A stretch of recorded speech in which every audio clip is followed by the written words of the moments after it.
नमस्कार। Today current affairs में आपका स्वागत है। आज हम 17 मार्च 2026 के सभी करंट अफेयर्स को जल्दी से कवर करेंगे। ये टॉपिक सिर्फ एग्जाम बेस्ड होंगे ताकि आपका कीमती समय बर्बाद ना हो। आप इन हैंडमेड नोट्स को हमारे Telegram channel today current affairs से फ्री में डाउनलोड कर सकते हैं। साथ में आपको बोनस शीट्स और क्विक रिवीजन शीट्स भी मिलेंगी। अब बिना समय गवाए सीधे विषयों पर चलते हैं। आज हमारे पास बहुत ही डाइवर्स सोर्सेज हैं।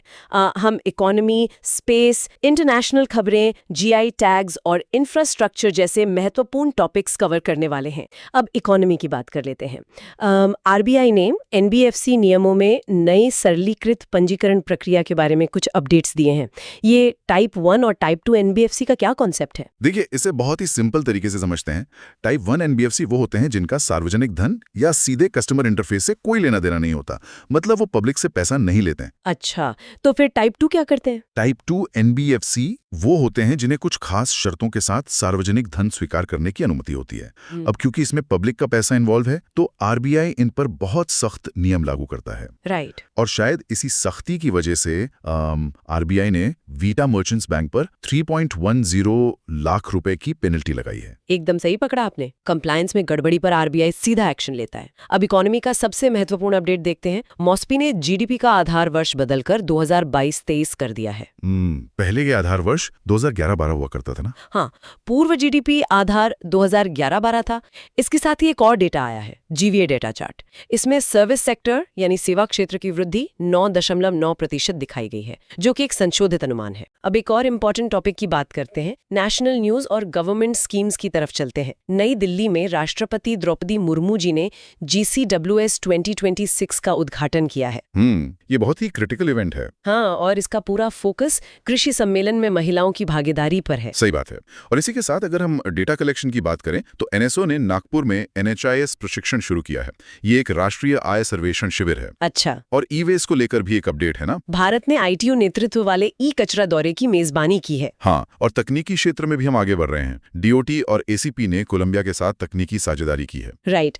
इसके अलावा पश्चिम बंगाल में 215वीं जयंती के अवसर पर मथुआ मेला भी आयोजित हो रहा है और युवाओं के लिए एक नया पोर्टल लॉन्च हुआ है, NYPS 2.0। बिल्कुल, ये राष्ट्रीय युवा संसद योजना का पोर्टल है। ये था एक इम्पोर्टेंट अपडेट। अब आगे चलते हैं। रेलवे और इंफ्रास्ट्रक्चर की न्यूज देखते हैं। संचार मंत्रालय ने एक नया स्पीड पोस्ट 2448 लॉन्च किया है। ये लॉजिस्टिक्स के लिए एक गेम चेंजर है। ये 24 और 48 घंटे की फास्ट डिलीवरी पार्सल सेवा है। मतलब पार्सल बुकिंग से लेकर फास्ट डिलीवरी तक का एक बहुत ही मजबूत मैकेनिज्म तैयार किया गया है। ये तो बहुत ही अच्छी सर्विस है। और रेलवे में भी कुछ बड़ा हुआ है शायद, कवच 4.0 को लेकर। बिल्कुल, कवच 4.0 एक स्वचालित सुरक्षा सिस्टम है जिसे हाल ही में 1452 किलोमीटर लंबे रेलवे रूट पर लागू कर दिया गया है। अच्छा, 1452 किलोमीटर, ये फिगर एग्जाम के लिए याद रखना बहुत जरूरी है। अब स्टेट न्यूज की तरफ बढ़ते हैं। एक्सपोर्ट के मामले में असम और तमिलनाडु का जिक्र है। हाँ, ये एग्रीकल्चर एक्सपोर्ट के लिए बड़ी खबर है। असम से पहली बार जोहा चावल का यूके और इटली को निर्यात किया गया है और तमिलनाडु का जो सेलम सागो है उसे सीधे कनाडा निर्यात किया गया है। सही कहा। इसके अलावा महाराष्ट्र के नागपुर में ICR CCRI द्वारा एक सिट्रस कार्यशाला का आयोजन हुआ है और मध्य प्रदेश के मुख्यमंत्री मोहन यादव जी की प्रधानमंत्री के साथ विकास वार्ता अभी चर्चा में है। अब हम नेक्स्ट पॉइंट पर आते हैं। ग्लोबल समिट्स और एग्रीमेंट्स पर नजर डालते हैं। मुंबई और पुणे में पहले बिम्स्टेक युवा पेशेवर कार्यक्रम का आयोजन हुआ है। इस कार्यक्रम में 7 देशों के 30 युवा नवप्रवर्तकों ने हिस्सा लिया है। यह क्षेत्रीय सहयोग के लिए एक बहुत अच्छा इनिशिएटिव है। बिल्कुल। और कूटनीति के मोर्चे पर भारत EU बैठक भी हुई है। हाँ, इस बैठक में हमारे विदेश मंत्री S जयशंकर ब्रुसेल्स में EU परिषद में शामिल हुए। उन्हें EU उच्च प्रतिनिधि काजा किलास द्वारा विशेष रूप से आमंत्रित किया गया था। अच्छा, और इस मीटिंग का मुख्य एजेंडा क्या था? इसमें प्रमुख चर्चा समुद्री सुरक्षा और व्यापार एवं प्रौद्योगिकी परिषद यानी TTC पर हुई। राइट। और स्पेस सेक्टर में भी एक इंटरनेशनल एग्रीमेंट है। ESA ISRO समझौते के बारे में थोड़ा बताइए। ये पृथ्वी अवलोकन यानी अर्थ ऑब्जर्वेशन मिशनों के लिए कैलिब्रेशन और वैश्विक जलवायु व पर्यावरण डेटा साझाकरण पर एक वैज्ञानिक सहयोग है। तो ये था आज का ये टॉपिक। अब देखते हैं अगले स्लाइड में क्या है। अब विज्ञान, तकनीक और रक्षा की बात करते हैं। ये सेगमेंट हमेशा से बहुत इंटरेस्टिंग होता है। बिल्कुल। इसरो का स्पाडेक्स मिशन सफल हो गया है। ये बेसिकली एक डॉकिंग और पावर ट्रांसफर तकनीक का प्रदर्शन है। साथ ही 11 मार्च को इसरो द्वारा अंतरिक्ष विज्ञान प्रशिक्षण के लिए स्टार्ट 2026 कार्यक्रम भी शुरू किया गया है। स्पाडेक्स मिशन में ये जो डॉकिंग शब्द है, इसका अर्थ साधारण भाषा में क्या होता है? जैसे अंतरिक्ष में दो सैटेलाइट्स का आपस में जुड़ना। हाँ, बिल्कुल सटीक कहा आपने। अंतरिक्ष की कक्षा में घूमते हुए दो स्वतंत्र सैटेलाइट्स को आपस में फिजिकली जोड़ना ही डॉकिंग कहलाता है। अच्छा, और सैटेलाइट की बात करें तो IRNSS-1F ने अपने 10 साल का मिशन जीवन पूरा कर लिया है। ये नेविगेशन के लिए एक बड़ी उपलब्धि है। अब रक्षा क्षेत्र की बात करें तो DRDO और नौसेना ने ADC-150 का सफल परीक्षण किया है। ये ADC-150 क्या है?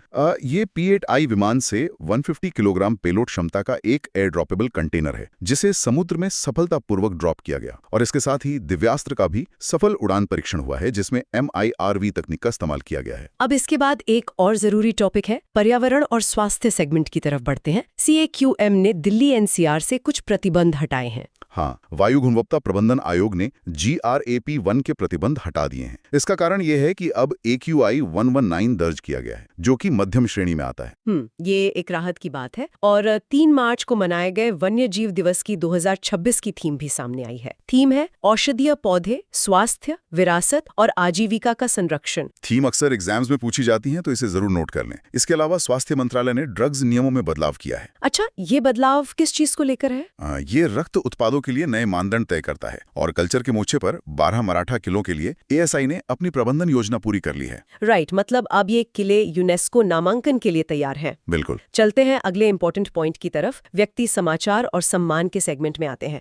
हमने पहले ही द्रौपदी मुर्मू जी का जिक्र किया, जिन्होंने नई दिल्ली में GCWS 2026 का उद्घाटन किया। हाँ, और काजा किलास का भी नाम आया था। बिल्कुल, काजा किलास EU विदेश नीति प्रमुख है, जिन्होंने भारत को ब्रुसेल्स आमंत्रित किया। इनके अलावा ज्योतिरादित्य सिंधिया जी का नाम भी न्यूज में है। क्योंकि संचार मंत्री के तौर पर उन्होंने ही नया स्पीड पोस्ट 2048 लॉन्च किया है। और ISRO अध्यक्ष डॉक्टर V नारायणन ने स्टार्ट 2026 कार्यक्रम का शुभारंभ किया है।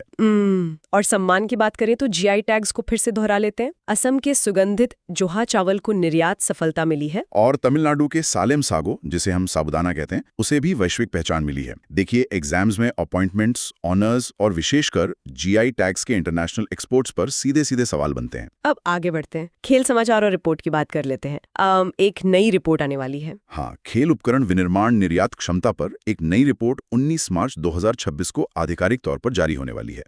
इस रिपोर्ट का मुख्य उद्देश्य क्या है? इस रिपोर्ट का स्पष्ट उद्देश्य भारतीय खेल उपकरणों को वैश्विक बाजारों तक पहुंचाना और निर्यात को बढ़ावा देना है। अच्छा, और शैक्षणिक अपडेट्स में भी कुछ नया है? बिल्कुल। BPRD के सहयोग से राष्ट्रीय रक्षा विश्वविद्यालय ने पासीघाट में एक नया कोर्स शुरू किया है। साथ ही आपराधिक कानून और जेल कल्याण पर एक नया पुलिस प्रशिक्षण भी शुरू किया गया है। चलो नेक्स्ट टॉपिक देखते हैं। अब थोड़ा क्विक रिवीजन करते हैं MCQs के रूप में। मैं सवाल पूछूंगी, आप जवाब दीजिएगा। क्वेश्चन 1, भारत का नया GDP आधार वर्ष क्या घोषित किया गया है? इसका उत्तर है 2022-23, जिसे NSO द्वारा अद्यतन किया गया है। बिल्कुल सही। क्वेश्चन 2, स्पाडेक्स डॉकिंग मिशन किस अंतरिक्ष एजेंसी से संबंधित है? ये तो बहुत आसान है। इसका उत्तर है ISO, यानी भारतीय अंतरिक्ष अनुसंधान संगठन। राइट। क्वेश्चन 3, जोहा चावल का GI टैग किस भारतीय राज्य के पास है? इसका उत्तर है असम, और हाल ही में इसे UK को निर्यात किया गया है। इसके अलावा कुछ फुल फॉर्म्स भी रिवाइज कर लेते हैं। हाँ, जैसे GCWS। GCWS का मतलब है global conference on women in agri food systems, और CAQM का फुल फॉर्म है commission for air quality management. अब एक और इम्पोर्टेंट टॉपिक की बात करते हैं। अब स्टैटिक GK का क्विक रिवीजन कर लेते हैं, जो करंट अफेयर्स से जुड़ा हुआ है। ये वो की पॉइंट्स हैं जो परीक्षा में बार बार पूछे जाते हैं। जैसे बिम्स्टेक, इसकी स्थापना 1997 में हुई थी, मुख्यालय ढाका में है और इसमें 7 सदस्य देश हैं। अच्छा, और ISO की स्टैटिक जानकारी भी जरूरी है? बिल्कुल। ISO की स्थापना 15 अगस्त 1969 को हुई थी और इसका मुख्यालय बैंगलोर, कर्नाटक में है। वहीं EU की बात करें तो इसमें 27 सदस्य देश हैं, मुख्यालय ब्रुसेल्स, बेल्जियम में है और इनकी मुद्रा यूरो है। GDP और GI टैग की भी कुछ स्टैटिक GK है, जैसे राष्ट्रीय आय की गणना NSO करता है। और GI टैग कितने समय के लिए वैध होता है? भौगोलिक संकेत यानी जीआई टैग 10 वर्षों के लिए वैध होता है और एक याद रखने वाला बॉक्स है, जोहा चावल असम से और सालिम सागो तमिलनाडु से। राइट। करंट अफेयर्स के साथ इस तरह स्टैटिक जीके को जोड़ना एग्जाम्स के लिए बहुत ही महत्वपूर्ण स्ट्रैटेजी है। बिल्कुल, इससे चीजें लंबे समय तक याद रहती हैं। ये था एक इम्पोर्टेंट अपडेट। अब आगे चलते हैं। अब हम लास्ट मिनट रिवीजन लिस्ट को तेजी से कवर करेंगे। ये 8 पॉइंट लिस्ट है। पॉइंट 1, जीडीपी का नया आधार वर्ष 2022-23 है। पॉइंट 2, स्पिडेक्स मिशन इसरो का है। पॉइंट 3, बिम्स्टेक युवा कार्यक्रम मुंबई और पुणे में हुआ, जिसमें 30 प्रतिभागी थे। पॉइंट 4, स्पीड पोस्ट 2448, जिसे संचार मंत्रालय ने शुरू किया है। पॉइंट 5, ईयू विदेश मामलों की परिषद में एस जयशंकर शामिल हुए। पॉइंट 6, जोहा चावल का असम से यूके और इटली को निर्यात हुआ। पॉइंट 7, GCVS 2026, जो एक कृषि सम्मेलन है। और आखिरी पॉइंट, ADC 150, जिसे DRDO द्वारा P8I विमान से टेस्ट किया गया। बिल्कुल, ये एकदम क्रिस्प और एग्जाम फोकस्ड लिस्ट है, जो फाइनल बुलेट पॉइंट्स की तरह काम करेगी। तो ये थे आज के सभी इंपॉर्टेंट करंट अफेयर्स। आप PDF और क्विक रिवीजन शीट के लिए हमारे Telegram channel today current affairs को ज्वाइन कर सकते हैं। अगर आपको हमारा एफर्ट पसंद आया हो तो चैनल को लाइक, शेयर और सब्सक्राइब करें। धन्यवाद।